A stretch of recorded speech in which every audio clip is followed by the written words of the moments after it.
Our family's history can be traced back to the early 1800s. We don't have too much information to go on, but nowadays we don't need to be too obsessed with the details of our ancestry. But going back 5 generations from me, my family made an effort to preserve at least a trace of a human life that existed, that ultimately made our lives possible. Now this needs to be respected. Fabian István and his wife, Tojti Erzsébet, are the first ones we know about. No picture of them survived. The only thing we have is a photocopy of a lost picture that shows their tombstone with their names on it. This is their daughter, Fabian Erzsébet, seen here on a picture taken a few years before the First World War. She's probably 65 years old here. On this picture, which was taken obviously at the same time, is her daughter Tóth Erzsébet, great-grandpa Budai Mihály, and their daughter Ilona, our sweet grandma, as a teenager. I know something about Tóth Erzsébet. This is the person who becomes my father's beloved grandma, who made a huge impression on him. And her name is going to come up in later stories because she managed to live through the Second World War. Our first crop of stories is from the First World War. Great-grandpa Budai, all of his brothers, and even his son István went to war hoping that they come home before the leaves fall. It was supposed to be a short and glorious campaign for the Austro-Hungarian troops. It didn't turn out like that.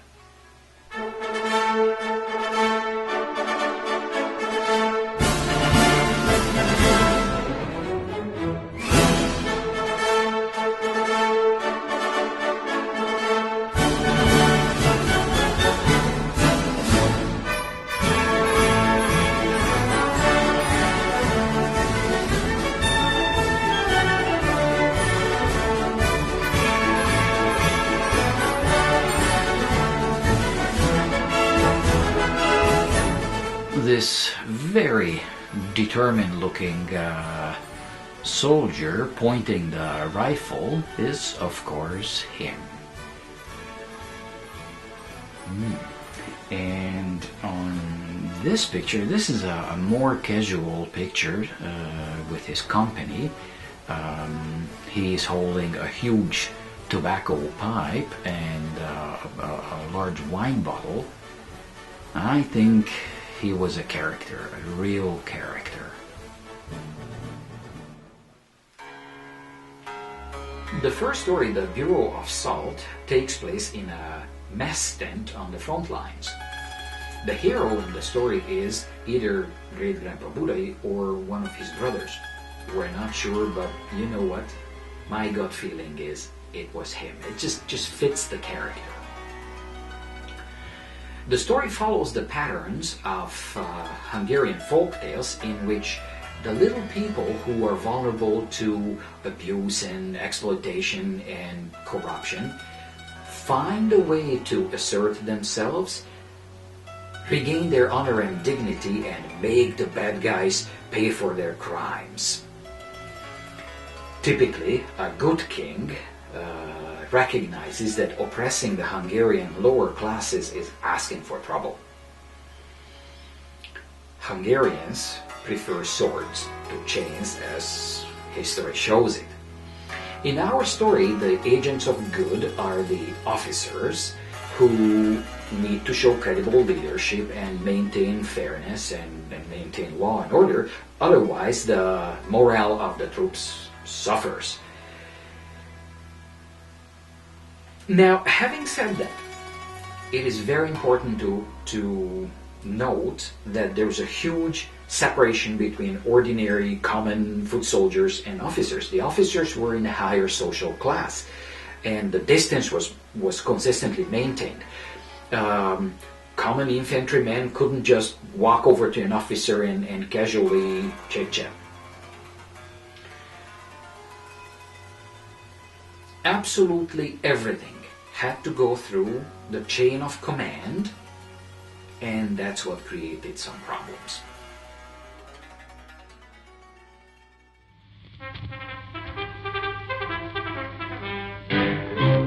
Great-Grandpa Budai was a fearless soldier. He was a good soldier.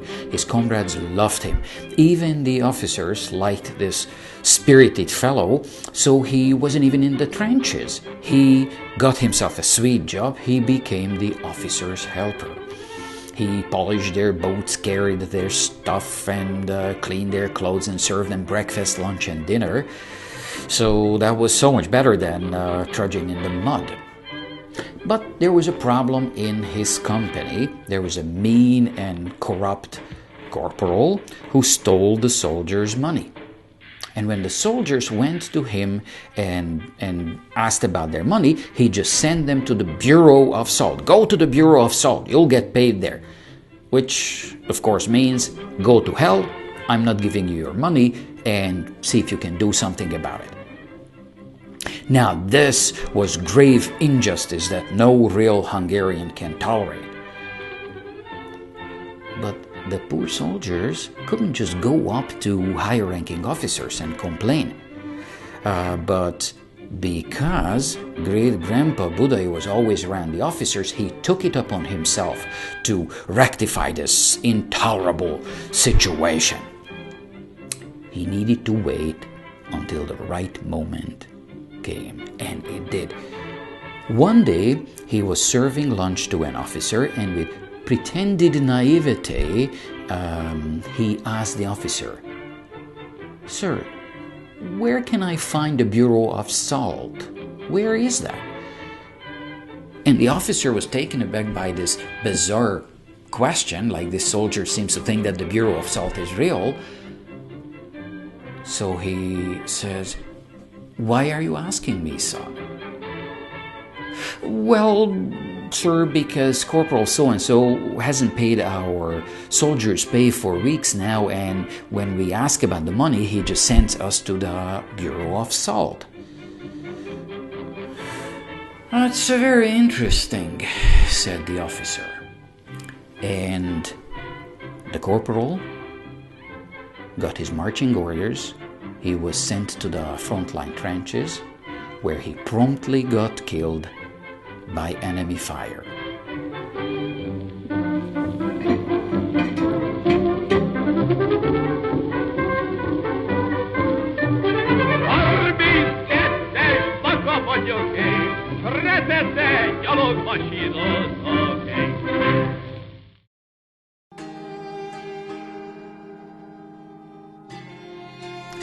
Great-uncle Kalman was sent home from the war. He got typhus. The doctors didn't know what to do with that disease. They didn't have antibiotics, so they just isolated the soldiers. They gave them strict orders not to drink anything, hoping that it jacks up their fever and maybe the high fever just burns off the disease. Great-uncle Kalman was put on a train, and he arrived at the Budapest Western train station half dead, emaciated, dehydrated, delirious, burning in high fever. Now, the Western train station is a gorgeous building today. It was, of course, gorgeous back then, but back then it was also the latest and greatest in technology and style. It had restaurants and patios and shops and beer gardens, and then there's the sound of the traffic from the boulevards outside, and then pretty ladies walk by in pretty dresses and flirtatiously flashing their ankles. He was overwhelmed. He was enchanted. It was a shock. You can imagine this after the trenches and the sounds of war. And then his nose got a whiff of fresh beer. Back then, beer didn't come in cans and bottles. It always came fresh from the brewery in wooden kegs. So he staggered up to a bar, got a silver Corona out of his pocket, and ordered a huge stein. He looked at this beautiful beer, cold, frothy, and he knew that this is gonna be his last beer. He's gonna be dead in a few hours. He grabbed it and chugged it down. Then he dragged himself to a bench and sat down to die in peace. He dozed off, knowing that he's not gonna wake up. But he did wake up. He didn't die. In fact, the cold beer just broke his fever, and he felt better, and he flagged down a carriage and went home. Typhus got him out of the war. Choosing the beer of death was his ticket to life.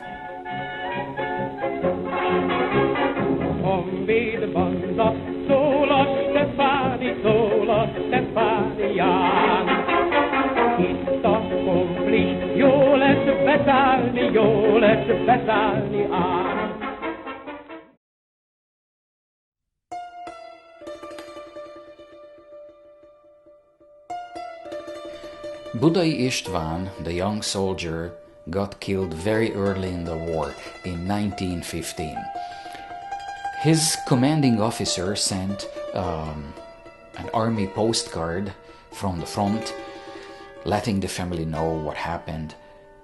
And he used very respectful terms in archaic Hungarian and told the family that he got shot in the head.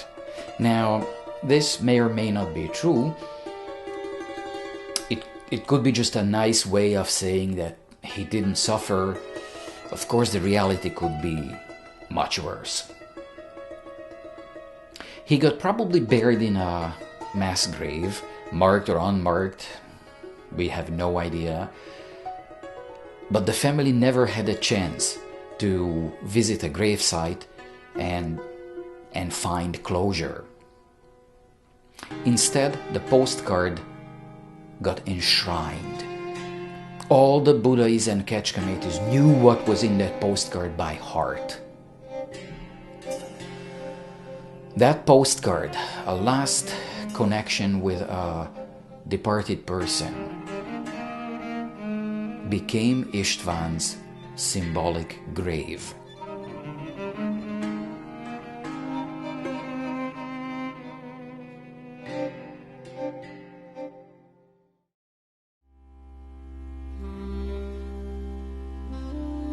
Sweet Grandma Kecskeméti got married very young. Her husband, Grandpa Vig, a dashing fellow, had to go to the war, and I'm not sure if he ever had a chance to see their daughter, Aunt Ilona. Unfortunately, he got killed pretty much right away, and they never found a trace of him. He was classified as missing in action, and that was very hard on the family, not knowing for sure, the uncertainty, the lack of closure. But Sweet Grandma had to support herself and young Aunt Ilona, so she became an army nurse in the Tile Roof Hospital.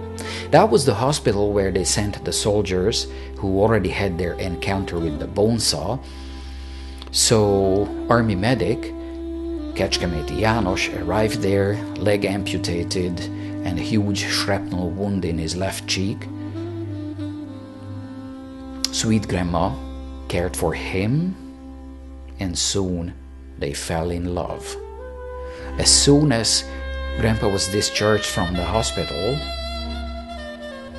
they started to live together, and they had their first two kids, Aunt Bergie and Uncle Yanni. Now, was Grandma irresponsible? Did she know? Did she have a strong feeling, a premonition? Did she have a dream? Big movies deal with the mysteries of a woman's heart.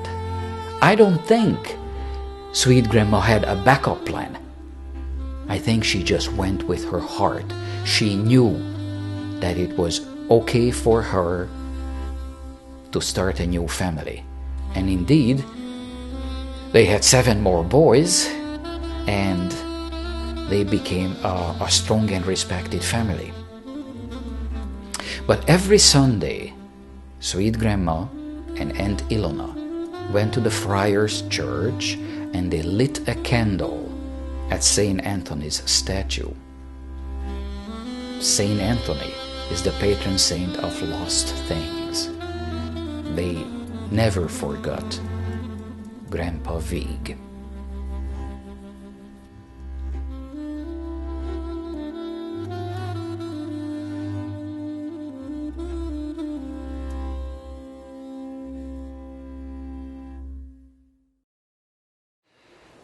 So you are wondering about the hat? Well, I did serve in the Hungarian People's Army as a Master Corporal, but this wasn't my real hat. My real hat had 3 brown stripes and a red star in the insignia. Now that was a shame. My father got me this hat, and after the fall of communism, he visited us, and he gave it to me, and he said, "This is the hat you should have had." He was darn right.